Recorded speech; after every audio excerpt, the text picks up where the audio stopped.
Medaka is a virgin loser who refuses to lose his virginity because he doesn't take ols, but everything changes when he meets a blonde bimbo who is trying to make him fold and become his baby mama. In the beginning, it was a glorious day in a hospital, as among the ugly-looking babies that were born was a glowing and beautiful baby Mona. As she grew up, Mona rizzed every single one of her peers, both men and women. Even when she played hide-and-seek with her friends, they all gladly asked Mona to catch them so they could touch her sweet sweat. And it made her feel like she was on top of the world, a queen bee that was above everyone, where all of them are bums compared to her. In the present, Mona wakes up to greet her own reflection due to how pretty she is. And when she gets to school, everyone there greets her like she's the best thing since the invention of sliced bread. However, when Mona gets to class, everyone also greets her apart from one man, a new student, the Sigma, who is more Chad than Giga Chad himself, Medaka.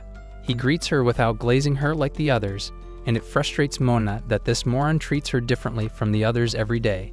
She tries to play cute with Medaka, offering him a tour of the school while putting up a cute face, but Medaka tells this skank to leave him alone, which angers the other boys and frustrates Mona. Just then, she notices that on his phone, Medaka is scrolling through cat pictures, so she tries to rizz him by acting like a cat, offering him to look at some cats while he can make her kitty purr. But while the others think she's cute, it pisses off Medaka so much that he refused to show her any cat pics, which is a crime against humanity. He adds salt to the wound by telling Mona not to talk to him unless it's necessary, and it hurts Mona's ego so much, as all her life, she always charmed boys into wanting to be her baby daddies. But today, Mona runs away in frustration due to Medaka's reaction. However, she refuses to give up, so the next day, Mona pretends to put on a poster while showcasing her smoother-than-butter legs. You naughty, naughty. But when Medaka walks past her, he stops for a second, gets pissed, and walks away. Mona refuses to stop here, so she pretends to fall and showcases her pink undies. While the other boys want to sniff it, Mona is surprised to see Medaka even more angry than before. It leaves her with no choice, so the next day she pretends to be sick in class, and when the teacher tells her to bring someone with her to the nurse's office, she pretends to fall on Medaka, saying that he will take her there. In the nurse's office, she tempts him while they are alone and asks him not to hate her, but just as Medaka is blushing, he quickly switches to a reaction that tells Mona that her sweet cheeks ain't shit. Mona gets desperate and pulls him away, but they both slip and end up on the bed where Mona is on top of him. When she looks down, she sees that Medaka is glaring as if he wants him to get railed by Truck-kun, and Mona feels down, but still so desperate that she decides to show him her melons. It should have been me, not him! While most men would quickly fold in this situation, Medaka, being the anti-simp, clears up his mind to reject her.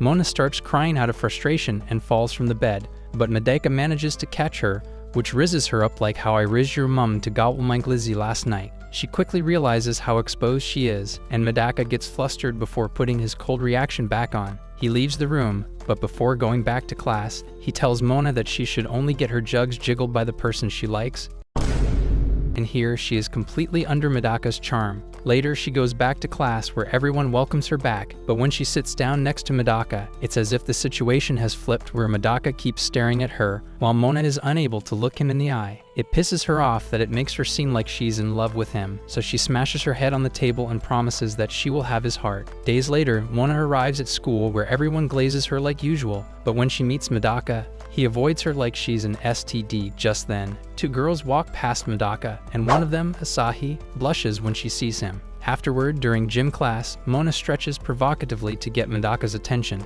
but even with her showcasing her sweet cheeks or her milky melons, Medaka refuses to fold. However, she still holds the secret weapon, and after a game of basketball, the whole class is in awe seeing Mona wet and sweaty, but she showcases her trump card, which is her belly button, to Medaka, thinking it would work. Medaka simply walks away to refresh himself by pouring water on his head, and not before long, Mona walks next to him to also refresh herself. She has enough and goes for a drink, but when she looks at Medaka, she realizes that he is staring at her and her luscious lips. It excites her so much that she accidentally gets herself so wet that Medaka can see her pink perfection. They both start panicking, but being the ultimate anti-simp, Medaka takes off his shirt and makes Mona wear it. Having dirty thoughts of her own, she peeks at her belly button, which makes her feel naughty. Medaka leaves her after she calms down, But during all of this, a random girl sees everything. After school, Medaka is walking home when two of his classmates, Yuzuru and Shu, confront him about him being mean to Mona. They talk somewhere else and Medaka reveals that he is actually a monk in training who is an heir to a temple that has no baddies, but only goats and old prunes available. For Medaka, he has never seen a girl as thick and cute as Mona since he saw Megan Fox in a pirated DVD of Transformers.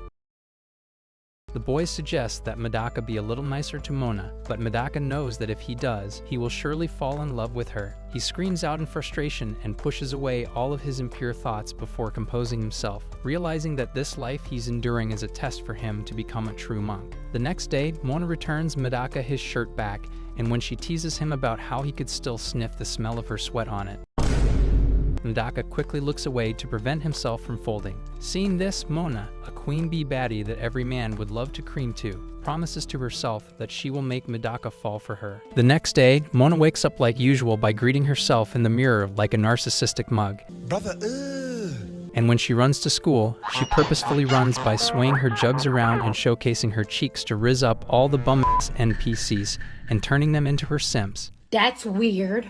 At school, it's time for art class, and Mona strikes a pose to make Medaka cream. Yeah, boy. But while he does think she's cute, he composes himself from her charms, which pisses her off. Mona refuses to give up and tempts Medaka by saying that she's willing to be painted like Rose in Titanic, but Medaka still manages to keep his composure intact. She starts looking for poses and recalling how Medaka folded to her drinking some water. Mona strikes a pose that reveals her neck to him. Yes. Mona comes so close as Medaka gets extremely flustered, but by channeling the same energy he has for No Nut November, he cleanses himself from degenerate thoughts. Then they start drawing, but while Mona is busy posing, she notices that a fellow classmate, Tsubomi, keeps looking her way like a stalker to the point that her own model gets pissed at her. Just then, Medaka stares daggers at Mona, and when she asks him which part of her body he's drawing, he answers that he's drawing her neck. It makes her extremely conscious of her neck as Medaka is staring at her, and it makes her squeamish as her lower lips are dripping sweet nectar. But she quickly stops the session and runs away to the bathroom. There, Mona composes herself, and can't believe that she folded to Medaka's glare. Meanwhile, Medaka is getting teased by his homies as his portrait is not finished, but he himself is struggling not to use that picture for his night pump session. It was perfect, down to the last minute details. Later, she meets Medaka again in the library as they are reaching for the same book, but when she offers to read it together with her, he opts to read something else,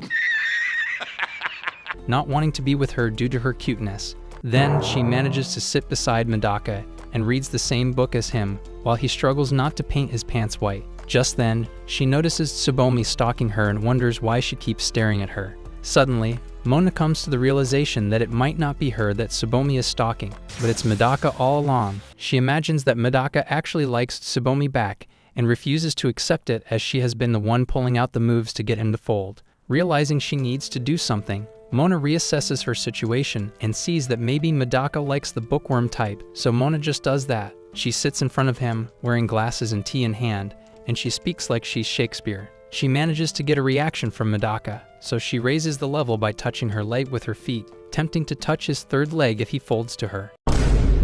While Medaka wants nothing more than to see what Mona's foot can do. What do you mean by that? Medaka clears up his mind, tells her that her feet are crusty, and walks away, leaving Monaka dry and frustrated, but she notices how happy Tsubomi looks after seeing her getting rejected and realizes that she has a love rival. The next day, Mona tails Tsubomi on her daily routine from watering the plants and cleaning the blackboard, and she realizes that Tsubomi is a basic bitch that has a good personality that every boy would bust to.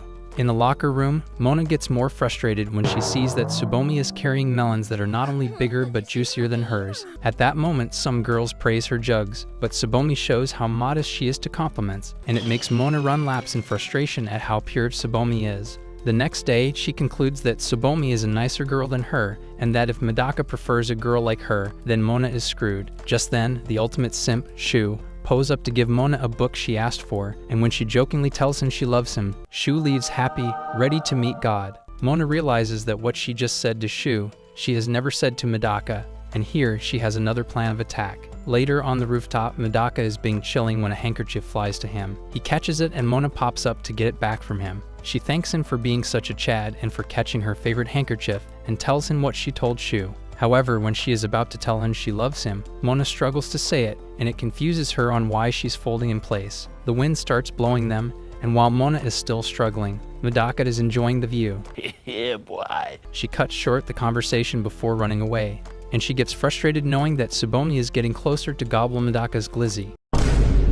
The next day, the class elects 2 students for their festival committee through a raffle, and while Tsubomi manages to be the first, Mona draws and gets herself to be the second. Then they discuss activities they should nominate for the festival, and while Tsubomi can't wait to see Mona in a cute bunny costume, Mona imagines herself in a stuffy suit. Just then, Mona breaks her pencil, and like a true saint, Tsubomi quickly offers her some of hers. Suddenly, Tsubomi freaks out about her phone, stating that Mona absolutely cannot see it, but just like any normal human being, it makes Mona want to see it more. She chases Tsubomi and screams at her, telling her to stay away from Medaka. They end up on top of each other, and when Mona takes a look at the phone, he sees pictures of her in Tsubomi's phone.